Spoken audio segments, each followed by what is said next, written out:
Hello guys, कैसे हो सभी। अपन स्टार्ट कर रहे हैं राजस्थान का भूगोल। भूगोल वाला जो पार्ट है ना वो, तो इसमें सबसे पहले जनरल नॉलेज, ठीक है, जो सामान्य जो परिचय होता है, ठीक है, उसको अपन स्टार्ट करेंगे। ऋग्वेद में राजस्थान को ब्रह्मवर्त, रामायण में वाल्मीकि मरुकांतर कहा है, ठीक है। सबसे प्राचीन लिखित उल्लेख बसंतगढ़ शिलालेख में मिलता है, जिसमें राजस्थान के लिए राजस्थानी द्वितीय शब्द मिला। कौन सा शब्द मिला? राजस्थानी द्वितीय, ठीक है। और थॉमस पहले व्यक्ति थे। जॉर्ज थॉमस पहले व्यक्ति थे जिसने इस भूभाग के राजपूता शब्द का प्रयोग किया, और इसका उल्लेख military memoirs of mister George Thomas में विलियम फ्रैंकलिन में मिलता है। अंग्रेजों ने इस भूभाग का नाम राजपूताना रखा। अंग्रेजों ने इसका नाम क्या रखा? राजपूताना।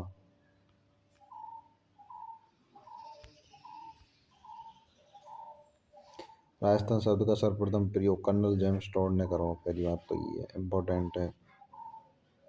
और the annals and antiquities of Rajasthan में किया। राजस्थान की स्थिति इस तरीके से देख सकते हो, ठीक है। विश्व ग्लोब में राजस्थान उत्तर पूर्व और एशिया महाद्वीप में दक्षिण पश्चिम, भारत में उत्तर पश्चिम में स्थित है। अक्षांशीय दृष्टि से उत्तरी गोलार्ध में, देशांतरी दृष्टि से पूर्वी गोलार्ध में, ठीक है। अक्षांश व देशांतर पूर्व से पश्चिम के मध्य ग्लोब पर काल्पनिक रेखा यानी अक्षांश, व उत्तर से दक्षिण के मध्य ग्लोब पर देशांतर रेखाएं होती हैं। अक्षांश से दूरी की गणना व देशांतर से समय की गणना होती है। अक्षांश से तो दूरी की गणना, देशांतर से समय की गणना है वह, ठीक है। और ग्लोब पर कुल अक्षांश रेखाओं की संख्या 179 यानी 179 है। ग्लोब पर कुल अक्षांशों की संख्या 181। ग्लोब पर कुल देशांतर 360। दो अक्षांशों मध्य दूरी 111.13 किलोमीटर। दो अक्षांशों मध्य दूरी 111.32 किलोमीटर। इम्पोर्टेंट है, ठीक है।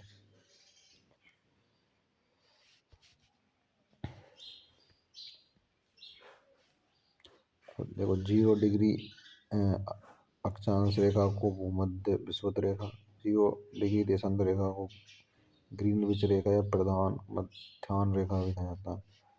1 डिग्री देशांतर को पार करने में 4 मिनट का समय लगता है। भारत की मानक समय रेखा 82 डिग्री 30 मिनट पूरी देशांतर रेखा को माना गया है, जब प्रयागराज के निकट नैनी स्थान से गुजरती है। भारतीय मानक यानी कि समय, भारतीय जो मानक समय है ना, उसके अनुसार 5 घंटे 30 मिनट आगे ग्रीनविच,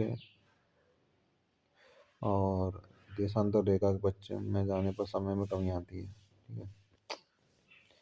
अब कर्क रेखा, कर्क रेखा ऐसा 23 डिग्री 30 मिनट अक्षांश रेखा को कर्क रेखा कहते हैं। कर्क रेखा भारत के 8 राज्यों से गुजरे, मतलब गुजरात, राजस्थान, मध्य प्रदेश, छत्तीसगढ़, झारखंड, पश्चिम बंगाल, त्रिपुरा, मिजोरम। जिसमें कर्क रेखा की सर्वाधिक लंबाई मध्य प्रदेश और सबसे कम त्रिपुरा। सबसे अधिक लंबाई तो मध्य प्रदेश में, सबसे कम है त्रिपुरा में। राजस्थान कर्क रेखा की लंबाई 26 किलोमीटर है। बांसवाड़ा के मध्य से वह डूंगरपुर के चीखली गांव से गुजरती है। 21 जून को सूर्य कर्क रेखा पर सीधा चमकता है, इसे कर्क संक्रांति। 21 जून को सबसे लंबा दिन, सबसे छोटी रात और सबसे छोटी परछाई बनती है। सूर्य की किरणों का सर्वाधिक सीधा बने लंबत बांसवाड़ा। सूर्य की किरणों का सर्वाधिक तिरछापन गंगानगर। बांसवाड़ा से गंगानगर की तरफ जाने पर सूर्य की किरणों का तिरछापन बढ़ता है। इम्पोर्टेंट है। अब मकर रेखा 23 डिग्री 30 मिनट अक्षांश रेखा को मकर रेखा, और 22 दिसंबर को मकर रेखा पर सूर्य सीधा चमकता है। इसलिए इस उत्तरी गोलार्ध में दिन छोटा उत्तरी गोलार्ध में दिन कैसा रहेगा, छोटा, और रात बड़ी रहेगी। 21 मार्च यानी बसंत विषुव, 23 सितंबर यानी शरद विषुव, जो सूर्य भूमध्य रेखा पर चमकता है तो दिन व रात बराबर होते हैं। ठीक है। अब है राजस्थान का विस्तार। राजस्थान 23 डिग्री 3 मिनट उत्तरी अक्षांश से, 30 डिग्री 12 मिनट और से 69 डिग्री 30 मिनट पूर्वी देशांतर से, 78 डिग्री 17 मिनट पूर्वी देशांतर के मध्य स्थित है। राजस्थान मध्यवर्ती अक्षांश से 27 डिग्री उत्तरी अक्षांश, राजस्थान मध्यवर्ती देशांतर से 74 और 70 डिग्री पूर्वी देशांतर पर स्थित जिला जैसलमेर। राजस्थान के उत्तर से दक्षिण की लंबाई 826 किलोमीटर, चौड़ाई 869 किलोमीटर। ठीक है। उत्तर दक्षिण व पूर्व पश्चिम की लंबाई में अंतर 43 किलोमीटर। राजस्थान का उत्तरी गांव पौड़ा गांव इम्पोर्टेंट है। राजस्थान का दक्षिणी गांव बोरकुंठ, पूर्वी गांव सिलावट, पश्चिमी गांव कटरा इम्पोर्टेंट है। ठीक है। यहाँ राजस्थान मध्यवर्ती गांव लामपोलाई, मेड़ता नागौर। राजस्थान की आकृति पतंगाकार, विषम कोणीय चतुर्भुज। राजस्थान की कुल स्थलीय सीमा 5,920, अंतर्राष्ट्रीय सीमा 1,070, अंतर्राज्यीय सीमा 4850। रेड क्लिफ रेखा, भारत पाकिस्तान के मध्य अंतर्राष्ट्रीय सीमा रेखा रेड क्लिफ रेखा कहलाती है। भारत पाक विभाजन के समय इसका निर्धारण सर सिरिल रेडक्लिफ द्वारा किया गया। विश्व की एकमात्र अंतर्राष्ट्रीय सीमा है जिसका निर्धारण मानचित्र पर कलम से किया गया। यह एक अध्यारोपित सीमा है रेखा है जिसकी राजस्थान में लंबाई 1070 किलोमीटर। राजस्थान में अंतर्राष्ट्रीय सीमा हिंदू मलकोट गंगानगर से बागासर तक। अंतर्राष्ट्रीय सीमा पर 5 जिले हैं, श्री गंगानगर भाई, बीकानेर है, फलौदी और जैसलमेर है, बाड़मेर। देखो सबसे न्यूनतम जो सीमा मिलती है ना फलौदी की, सबसे ज़्यादा मिलती है जैसलमेर, जो टच करा है ज़्यादा अंतर्राष्ट्रीय सीमा पे। अंतर्राष्ट्रीय सीमा है ना नेशनल लेवल की, इंटरनेशनल, अंतर्राष्ट्रीय।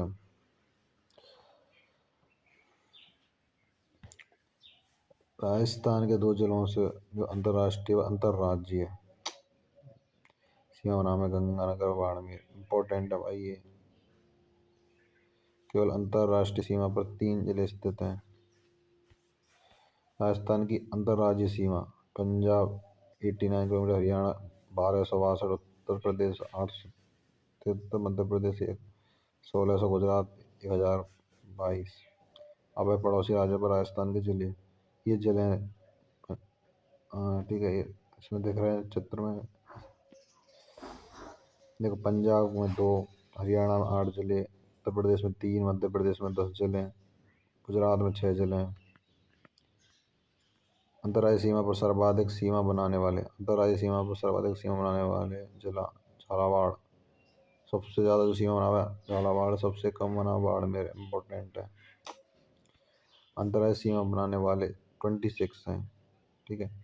तो जिले अंतर्राज्यीय जो सीमा बना हमें ना वो 26 जिले हैं। केवल अंतर्राज्यीय सीमा बनाने वाले सर्वाधिक 7 जिलों के साथ सीमा बनाने वाले जयपुर, पाली, नागौर, चित्तौड़गढ़। राजस्थान के सबसे निकट बंदरगाह कांडला बंदरगाह, वर्तमान नाम दीनदयाल पोर्ट, अरब सागर के पास। राजस्थान का क्षेत्रफल 3,42,239 वर्ग किलोमीटर। भारत का क्षेत्रफल का 10.41 या 1/10वां भाग। क्षेत्रफल दृष्टि से राजस्थान का नंबर 1 पे, राजस्थान पहले नंबर पे, उसके बाद मध्य प्रदेश, फिर महाराष्ट्र, फिर उत्तर प्रदेश का स्थान है।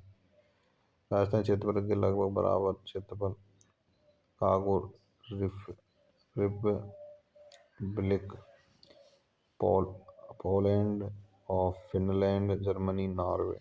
जैसलमेर की दृष्टि सॉरी क्षेत्रफल की दृष्टि से राजस्थान के सबसे बड़े जिले जैसलमेर, बीकानेर, बाड़मेर।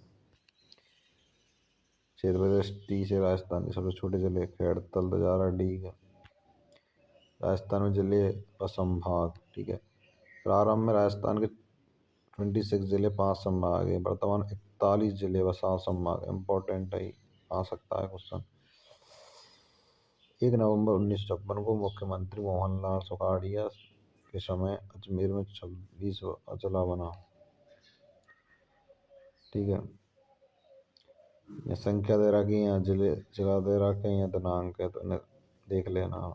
ठीक है, राम लोवाया कमेटी की सिफारिश पर राजस्थान के तत्कालीन मुख्यमंत्री अशोक गहलोत के समय राजस्थान में 19 जिले 3 नए संभाग बनने की घोषणा की, जो 7 अगस्त 2023 को अस्तित्व में आए, जिससे राजस्थान में जिलों की संख्या 50 हो गई।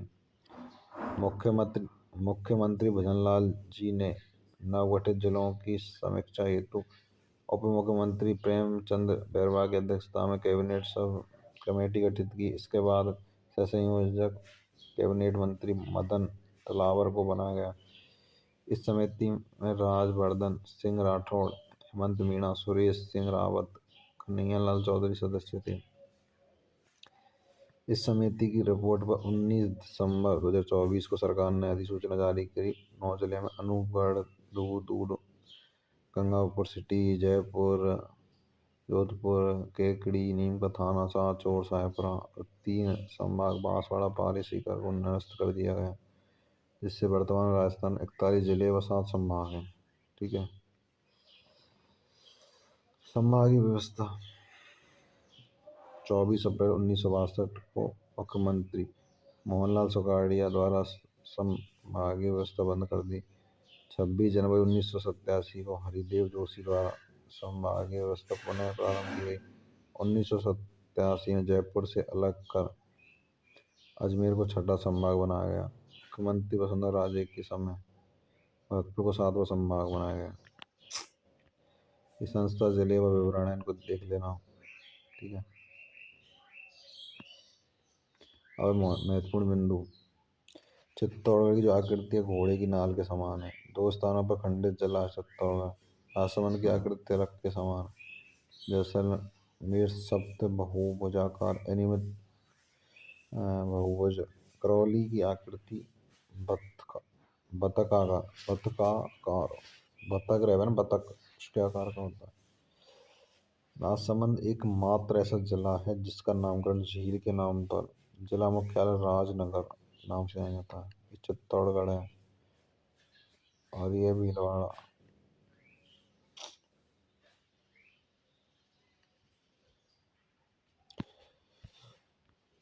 अब जिलों के उपनाम जैसे गंगानगर के ये सारे उपनाम है। बीकानेर के ऊन का घर व राती घाटी, जैसलमेर के सब नाम, जोधपुर के ये तो याद कर लेना। ठीक है, नोट पॉइंट है। राजस्थान का भुवनेश्वर ओसिया को कहते हैं। ओसिया का प्राचीन नाम केशपट्टन।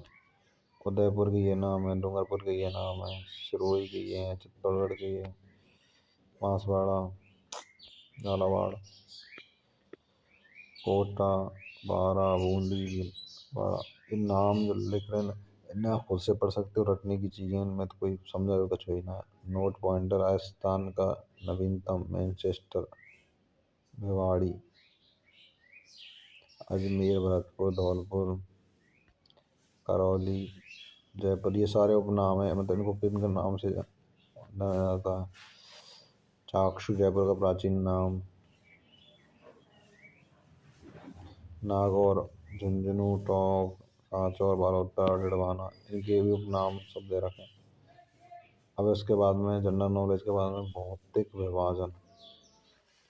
ठीक है, प्राग ऐतिहासिक काल यानी पाषाण काल में संपूर्ण विश्व एक पिंड के रूप में था, जिसे पेंजिया कहते हैं। इसके चारों ओर सागर पेंथलासा सागर था। पेंजिया के 2 भाग है, अंगारा लैंड, गोंडवाना लैंड। इनके मध्य तैतीस सागर था। राजस्थान में गोंडवाना लैंड और तैतीस सागर के अवशेष पाए गए। राजस्थान को सबसे पहले भौतिक प्रदेशों में BC मिश्रा ने अपनी पुस्तक राजस्थान का भूगोल में राजस्थान को 7 भागों में विभाजित किया, जो कि ये दे रखे हैं यहाँ पे। हरि मोहन सक्सेना ने अपनी पुस्तक राजस्थान का भूगोल में राजस्थान को 4 प्रदेशों में बांटा गया। ठीक है, ये पढ़ लेना यहाँ से। ठीक है, इसके बाद में पश्चिमी मरुस्थलीय प्रदेश 7,000 वर्ष पूर्व प्लेस्टोसिन युग राजस्थान में वनों की बस्ती, लेकिन अब थार का मरुस्थल है। थार मरुस्थल का सर्वाधिक विस्तार भारत में। थार का जो मरुस्थल है यानी कि जैसलमेर का जो विस्तार भारत में है, यह भारत के पंजाब, हरियाणा, राजस्थान, गुजरात में फैला हुआ है। संपूर्ण थार मरुस्थल का 62% अकेले राजस्थान में है। जैसलमेर है ना, वही थार का मरुस्थल है। राजस्थान में मरुस्थलीय जिले 16 आम है, ये जिले आम है समावेश करना। ठीक है, अरावली के पश्चिम में स्थित 17 सिरोही अरावली के पश्चिम में है, लेकिन मरुस्थलीय नहीं है। मरुस्थल का विस्तार लगातार पश्चिम से पूर्व की ओर होता रहा है। राजस्थान 61.11%, लगभग दो तिहाई भाग पर रेगिस्तान है। राजस्थान के 1,75,000 वर्ग किलोमीटर में फैला हुआ है। पश्चिमी मरुस्थल प्रदेश का सामान्य ढाल उत्तर पूर्व दक्षिण पश्चिम है, उत्तर पूर्व से लेकर दक्षिण पश्चिम तक है। उत्तरी पूर्वी क्षेत्र की समुद्र तल से औसत ऊंचाई लगभग 300 मीटर, दक्षिणी भाग की ऊंचाई 150 मीटर। थार के मरुस्थल का दक्षिणी भाग समुद्री तल से सबसे कम ऊंचाई पर है। पिछले एक दशक में सर्वाधिक उल्कापिंड थार के रेगिस्तान में गिरे हैं। थार का मरुस्थल विश्व का सबसे घना, सर्वाधिक आबादी, सर्वाधिक जैव विविधता वाला मरुस्थल है। यह ग्रेट पेलियो आर्कटिक अफ्रीकी मरुस्थल का पूरी भाग है। यहाँ अवसादी चट्टानें पाई जाती हैं, जिनमें कोयला, पेट्रोलियम पाया जाता है। मरुस्थल पश्चिम मरुस्थलीय प्रदेश राजस्थान का सर्वाधिक दैनिक तापांतर वाला प्रदेश है। डॉक्टर ईश्वरी प्रसाद ने मरुस्थल प्रदेश को रुक्ष क्षेत्र व चीनी यात्री हैं एवं सांग ने इस प्रदेश को गुजरातरा कहा है। रेगिस्तान का आगे बढ़ना, मरुस्थल का विस्तार ही मरुस्थलीकरण, रेगिस्तान का मार्च कहलाता है। इसके लिए नाचना गांव जैसलमेर प्रसिद्ध है। 50 सेंटीमीटर वर्षा रेखा राजस्थान के 2 समान भागों में विभाजित है। ये वर्षा रेखा मरुस्थलीय प्रदेश को की पूर्वी सीमा पर अरावली की पश्चिमी सीमा का निर्धारण करती है। पश्चिमी मरुस्थलीय प्रदेश 2 भागों में बटा हुआ है। ठीक है,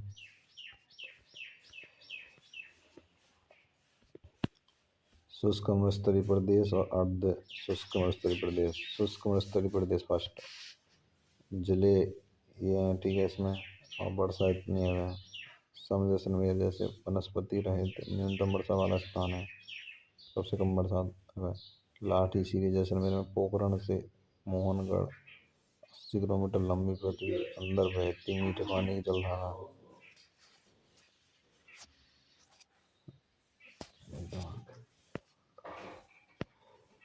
हाँ,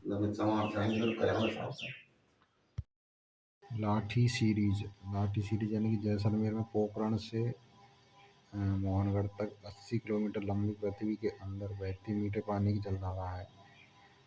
2007 में काजरी के वैज्ञानिक ने खोजी। इसे भूगर्भिक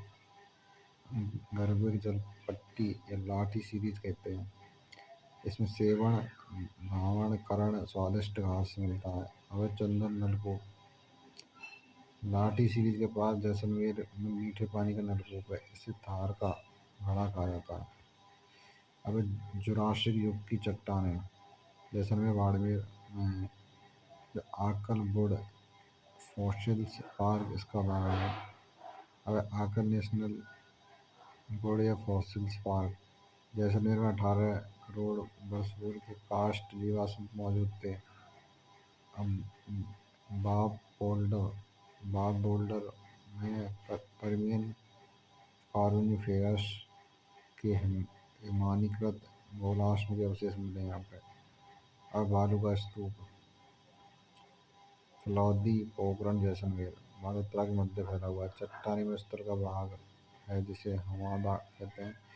पश्चिमी मरुस्थल का 41.50 भाग बना हुआ है।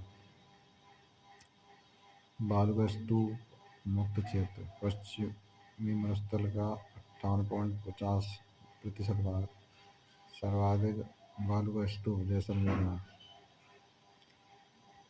अब अर्ध शुष्क मरुस्थलीय प्रदेश जिले, ये जिले हैं, ठीक है। इतनी बरसात होती है। घग्गर का मैदान जिला है गंगानगर हनुमानगढ़। घग्गर नदी द्वारा लाई गई उपजाऊ मिट्टी से बना घग्गर के पाट को हनुमानगढ़ में नाली कहते हैं, ठीक है।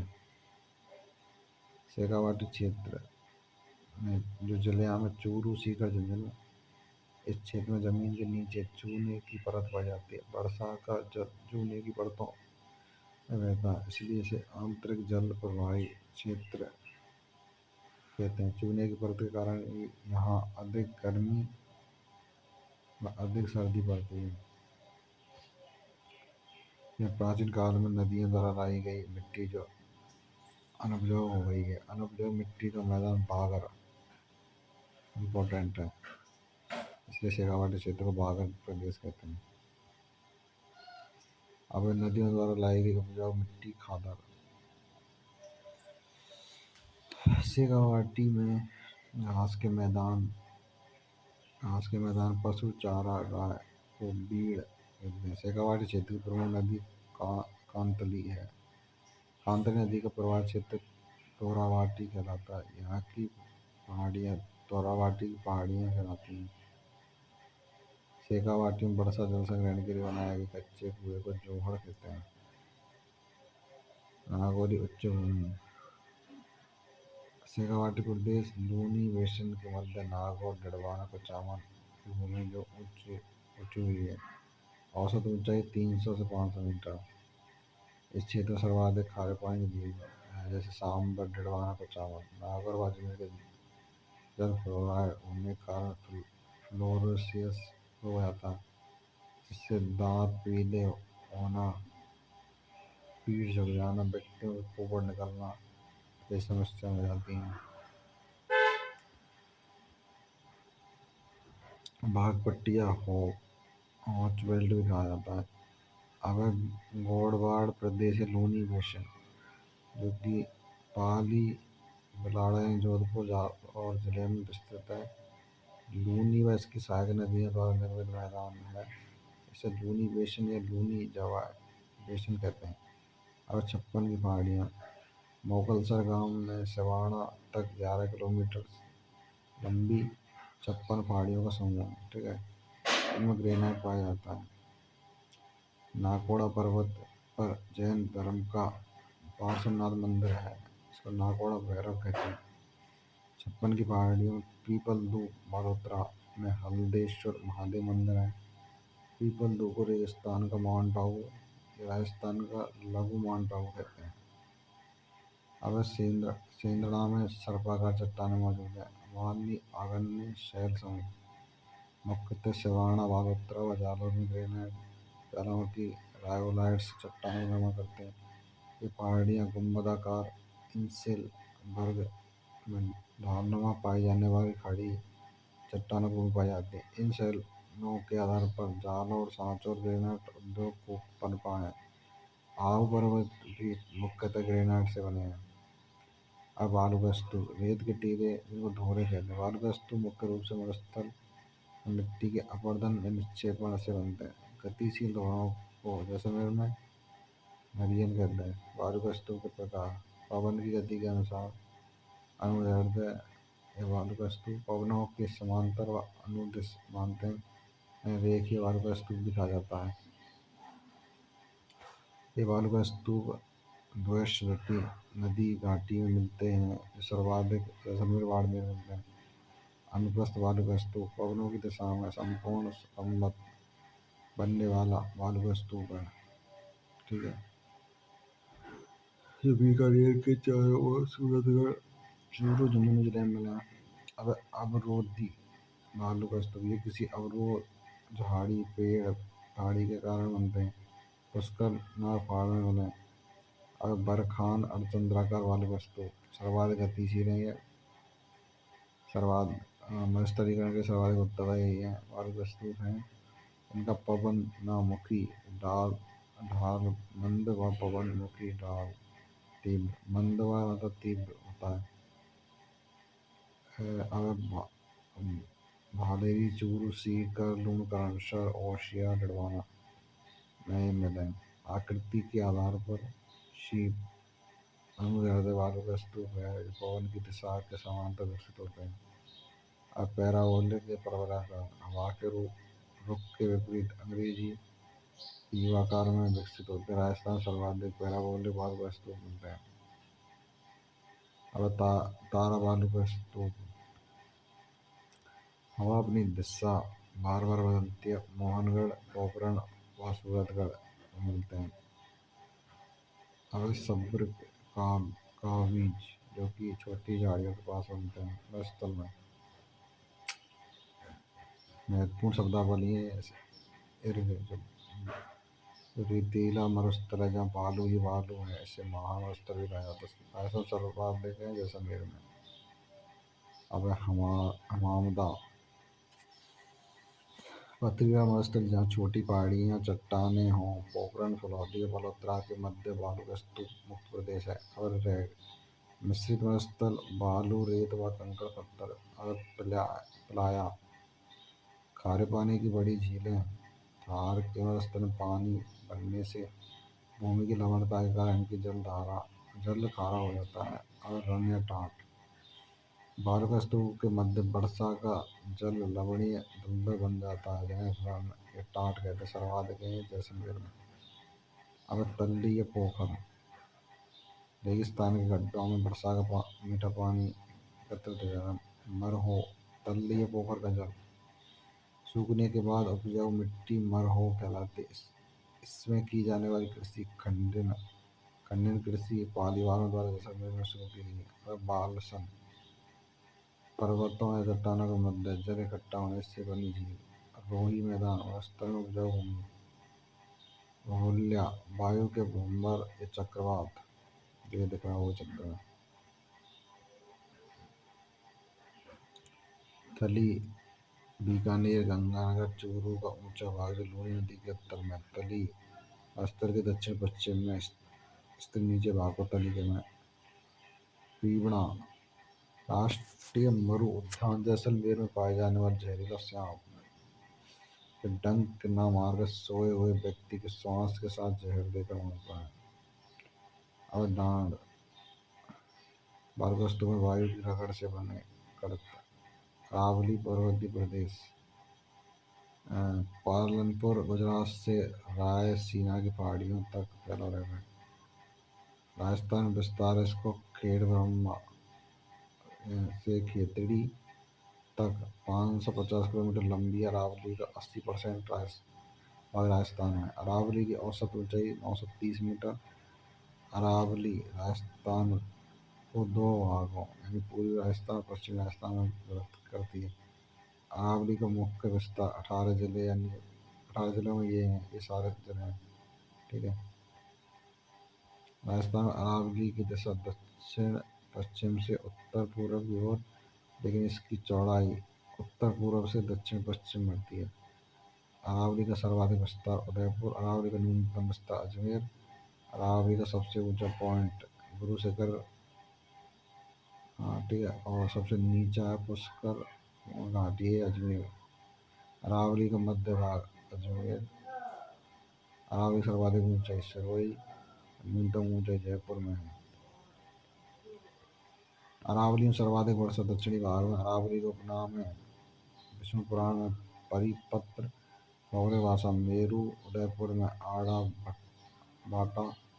बूंदी में अरावली। भारत का एप्लेशियन अरावली की तुलना में अमेरिका के एप्लेशियन पर्वत से की है। उत्पत्ति अरावली की उत्पत्ति प्री कैम्ब्रियन युग में हुई। अरावली का निर्माण तब हुआ जब भारतीय प्लेट ग्लेशियन प्लेट समुद्र से अलग हो गई। राजस्थान की प्री कैम्ब्रियन चट्टानों का वर्णन A.M. हैरान ने किया। अरावली विश्व की प्राचीनतम बलित अवशिष्ट पर्वतमाला है। अरावली मोड़दार पर्वत है। अरावली पर्वत माला का उद्गम अरब सागर के मीनका द्वीप से माना जाता है। अरावली पर्वत की मूल जड़ अरावली सागर से शुरू होने के कारण अरब सागर को अरावली का पता कहा जाता है। अरावली की विशेषता। अरावली विशेषता है इसकी दक्षिणी भाग ग्रेनाइट चट्टानों से बना है। ये मरुस्थल के पूर्व में विस्तार को रोकती है। सर्वाधिक नदियों को उद्गम सर्वाधिक सघन वनस्पति खनिजों को होता है तो अरावली में पाई जाती है। अरावली के पूर्वी ढालों पर वनस्पति अधिक सघन होती है। अरावली को भारत की महान जल विभाजक रेखा कहा जाता है। यह अरब सागर, गंगा की खाड़ी, नदियों को अलग करती है। अरावली थार के रेगिस्तान और चंबल की घाटियों से अलग करती है। अरावली के तीन भागों में विभाजित किया गया है। फर्स्ट उत्तरी अरावली जो इन जिलों में फैली हुई है। उत्तरी अरावली की जो चोटियाँ देखो इसमें दे रखी हैं, चोटी जला तथा ऊंचाई, ठीक है। मध्य अरावली ये दे रखा है। अगर मध्य अरावली के जो दर्रे रहे ना, पहाड़ी के मध्य तंग रास्ता दर्रा है, नाल या घाट कहलाता है। दर्रा ब्यावर को बर्र से जुड़ता है। पखेरिया या दर्रा ब्यावर से मसूड़ा मार्ग, सिपरा घाट ब्यावर, सूरा घाट ब्यावर, गोरम घाट राजसमंद, कामली घाट राजसमंद। उत्तरी मध्यवर्ती अरावली में सर्वाधिक अंतराल विद्यमान है। दक्षिणी अरावली देवगढ़ उदयपुर सिरोही तक विस्तार सा यहाँ दे रखी है। गुरु शिखर सिरोही ये सारी चीजें याद कर लेना टेबल। अरावली की सबसे ऊंची चोटी गुरु शिखर माउंट आबू में है। कर्नल टॉड ने गुरु शिखर को संतों का शिखर या हिंदू ओलंपस कहा। गुरु शिखर का नाम दत्तोत्रेय ऋषि के नाम पर ही गुरु शिखर पड़ा। इसकी ऊंचाई 1722 मीटर है, लेकिन इस पर दत्तात्रेय ऋषि का 5 मीटर ऊंचा मंदिर है। दक्षिणी अरावली के नाल या दर्रे फूलवारी की नाल उदयपुर में, केवड़ा की नाल उदयपुर, देवारी की उदयपुर, हाथीदर्रा की उदयपुर, हाथीगढ़ा की नाल कुंभलगढ़ में राजसमंद में स्थित है। सोमेश्वर की नाल पाली में, देसूरी की पाली में, ठीक है। प्रमुख पहाड़ियाँ जैसे गिरवा उदयपुर के चारों तस्तीरों में पहाड़ी है। भाकर सिरोही के तीव्र ढाल वाली पहाड़ी, देश हरो उदयपुर में, जरगा लागा की पहाड़ी, मेवल डूंगरपुर बांसवाड़ा के मध्य की पहाड़ी, मेरवाड़ा पहाड़ी ब्यावर अजमेर की पहाड़ी है। घोसी पहाड़ी झुंझुनू हर्ष की पहाड़ी सीकर, इस पर हर्षनाथ मंदिर स्थित है। उदयनाथ अलवर में, मालड़ी बाड़मेर जालौर आड़ावर बूंदी मोड़ा पहाड़ जुनू मगरा अरावली। पूर्वी मैदान प्रदेश जिले जलायम ये सारे जिला हैं, ठीक है। पूर्वी मैदान भाग चंबल बनास बाणगंगा माही नदी द्वारा जलोढ़ दोमट मिट्टी से बना है। सर्वाधिक उपजाऊ उपजाऊ भौतिक विभाग, इससे खाद्यान्न का कटोरा भी कहा जाता है। इसका ढाल पूरब की ओर सर्वाधिक जनसंख्या घनत्व वाला है। पूर्वी मैदानी प्रदेश को मुख्यतः 4 भागों में विभाजित किया गया। चंबल बेसिन, चंबल का जो बेसिन है जो सवाई माधोपुर करौली धौलपुर में चंबल नदी का मैदान है। चंबल नदी के आसपास ऊंची नीची उत्खात स्थलाकृति डांग कहलाती। सर्वाधिक डांग भूमि करौली में, इसलिए करौली को डांग की रानी कहा जाता है। चंबल नदी के प्रवाह से मिट्टी के कटाव के कारण गहरी गहरी घाटियां बन जाती हैं। बीहड़ ये कोटा सवाई माधोपुर धौलपुर तक फैली हुई। छप्पन बेसिन या माही बेसिन, माही नदी का प्रवाह क्षेत्र बांसवाड़ा प्रतापगढ़ डूंगरपुर जिले में आता है। प्रतापगढ़ का प्राचीन नाम कांठल, प्रतापगढ़ में माही नदी का बहाव कांठल का मैदान। बांसवाड़ा से प्रतापगढ़ के मध्य 56 गांव नदी नाले का समूह है, 56 का मैदान। डूंगरपुर बांसवाड़ा का क्षेत्र बागड़ मेवल या व्याघ्रवाट के नाम से जाना जाता है। अगला बनास बेसिन, बनास नदी और उसकी सहायक नदियों द्वारा निर्मित मैदान है। इसका ढाल पूरब की ओर है। जलोढ़ मिट्टी पाई जाए। औसत ऊंचाई 280 से 500 मीटर। बनास बेसिन का उत्तरी पूर्वी भाग मालपुरा करौली के नाम से जाना जाता है। ये टॉप सवाई माधोपुर करौली में फैला हुआ है। इस क्षेत्र को ए एम हेरॉन तृतीयक पेनीप्लेन नाम दिया गया। जहाजपुर भीलवाड़ा का क्षेत्र, खैराड़ मालपुरा का क्षेत्र मालखेराड़ आता है। बाणगंगा बेसिन, बाणगंगा नदी के बहाव क्षेत्र का मैदान है, पेंजुलम पाया जाता है। ठीक है। अब दक्षिण पूर्वी पठारी मैदान, हाड़ौती का पठार कहा जाता है। औसत ऊंचाई 500 मीटर जिले इसमें जाते हैं। हाड़ौती पठार को मुख्यतः दो भागों में विभाजित किया है, विंध्यन कगार भूमि, ढक्कन रावा पठार। विंध्यन कगार भूमि मिजोरम ठहरा हुआ है। चंबल व बनास नदी के मध्य का भाग है, बलुआ पत्थर से निर्मित है। और महान सीमा भन्य अरावली पर्वतमाला व विंध्याचल पर्वत का मिलन स्थल होने के कारण महान सीमा भ्रंश कहते हैं। अरावली के पूर्व में स्थित है और पूर्वी सवाईमाधोपुर, करौली, धौलपुर, कोटा चित्तौड़गढ़ में फैला हुआ है। साहिबाद उच्च क्षेत्र, बारा रामगढ़ के पास घोड़े के नार की आकृति का पर्वत श्रेणी है। इसके मध्य राजस्थान में एक मधुर का पिंड गिरने से बनी झील है। विश्व भूगोल विरासत में ग्रेटर के रूप में मान्यता दी। डंग गंगाधर उच्च भूमि, राजस्थान में प्रमुख पठार। ओडिया का पठार सिरोही राजस्थान का सबसे ऊंचा पठार है, जो 1960 मीटर ऊंचा है, भूसागर के नीचे स्थित है। भोरहाट का पठार 1225 मीटर, गोविंदा से कुंभलगढ़ के मध्य स्थित राजस्थान का दूसरा ऊंचा पठार है। भोरहाट पठार की सबसे ऊंची चोटी गरगा। आबू का पठार सिरोही राजस्थान का तीसरा ऊंचा पठार, जिस पर राजस्थान का सबसे ऊंचा शहर माउंट आबू है। मेसा का पठार चित्तौड़गढ़ दुर्ग स्थित है, यहाँ पे हसाड़िया पठार यानी सलम्बर। ऊपरमार पठार भैंस रोड का चित्तौड़गढ़ में। मानदेश राग का चित्तौड़गढ़ में। भौमेट का पठार उदयपुर सलम्बर डूंगरपुर सिरोही में फैला हुआ है, जहाँ भील जनजाति निवास करती है। ये आपका चैप्टर क्लोज होता है। ठीक है। All the best.